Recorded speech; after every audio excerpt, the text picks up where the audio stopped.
So how's it going? You have really one of the top units on the team. Oh golly, you know what? It's been a great camp so far. You know, there's a lot of competition, and as I said in the spring, you know, one of the biggest things that we're trying to do is identify our top 8 or 9 guys, and we have a room with about 19 guys in it right now. Wow. So it's a challenge, but boy, you know, competition creates a lot of good things. You know, in practice, when you're one deep, you know, when those guys are clear cut, it's kind of a status quo deal. But we got some good competition right now in camp, going into the final week, going into the final scrimmage. So we'll have to see how it plays out. But man, we got a lot of guys competing right now, and still trying to solidify themselves as backups or starters. So it's been a great camp, and like I said, competition just breeds that. And the competition has been unbelievable. Their effort, their attitude, been a great camp so far. Talk about the tackles.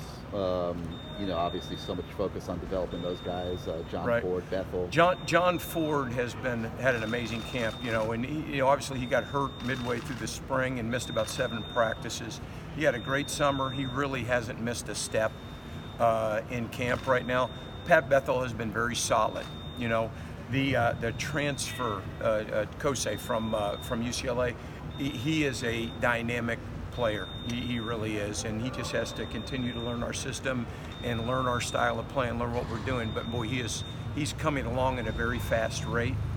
And the 3 freshmen that they signed last year have been phenomenal. You know, in Blissett, Hunt, and Holly.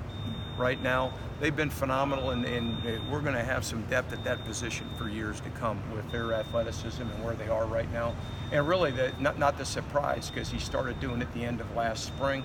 The guy that's really having one of the best camps of all 19 guys is Jordan Miller. You know, he's quicker, he's stronger, he's more fit, he's lost some body weight. You can just really tell, and you know, the biggest difference in this bunch in general is the job that Coach Feely's done with them. It really is.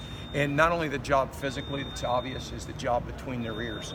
They're tougher, they're more dedicated, they kind of get it, you know. So tip of the cap to him, you know.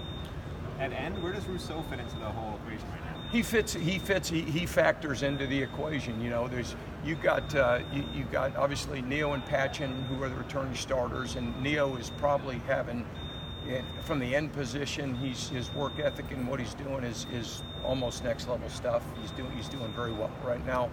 Trevon Hill is a little bit like Kosei. He is getting it, and his biggest thing is playing his way into shape right now. You know, he overcame a lot of academic stuff this summer, graduated from Virginia Tech, had to finish 2 classes, couldn't get enrolled, and didn't train really in our system the entire summer. So he's playing his way into shape right now, and he had a peak, and then boom, you know, he hit rock bottom, and it's just a conditioning issue. So we'll keep chopping wood with him. He's going to be great. And then Jafari and Greg, you know, obviously are very talented. Greg's been a little nicked up the past few days, and when you have a little strain in your lower back and you're 6'8", it kind of limits what you can do, you know, as far as running. But he should be healthy by midweek and get back in the hunt. But they're very talented kids. Didn't Rousseau have like some sacks in the scrimmage or something? Absolutely, like that? Absolutely. So he got nicked up post scrimmage. Correct. And he's fine. Don't get me wrong. He's fine. He's competing and going hard. And Jafari Harvey had a great scrimmage too. He's probably, you know, when you look at Jafari, he might be as athletic as anyone on our football team. He really is. Phenomenal speed, change of direction, all the stuff, you know, all the athleticism, change of direction stuff. He's got it all. Just has to fit in, you know. As far as how deep you can go, maybe in the rotation. I mean, what do you maybe foresee? I usually try to play 10 folks. Okay, so I'll play the 2 deep, and then if I have a couple special pass rushers, they might be numbers 9 and 10. You can plug in on a 3rd and 8, you know, or a different situation, or with a different front, or as a stand-up guy, you know. But we'll carry 10, and if we're rotating 8 in there, you know, and with what Coach Diaz demands, you know, in this defense, you know, all we demand is you go harder than you can go. You know, and there's not many humans out there that can really play harder than they can play more than 6 plays. So if a drive extends, we reload. You know, and that's been our mantra in this defense probably for about the past 25 years, is we got to have quality depth. You can't do this. You can't play this defense 1 deep. It's too physical and too demanding with what we ask these guys to do. You mentioned Scott.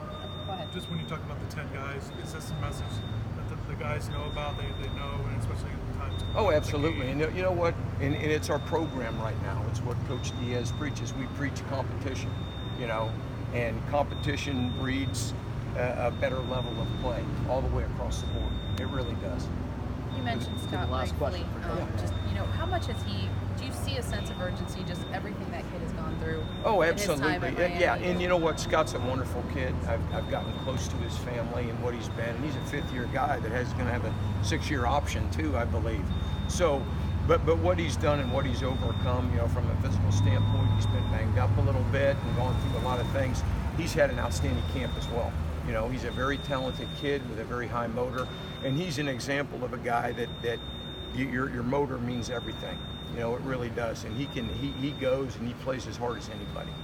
And he's a phenomenal kid and has become an outstanding leader, more important than anything. We got 2 guys on that front that are great leaders. Pat Bethel's a great leader, and Scott's been doing a great job with his leadership qualities, without a doubt. Thank you, Coach.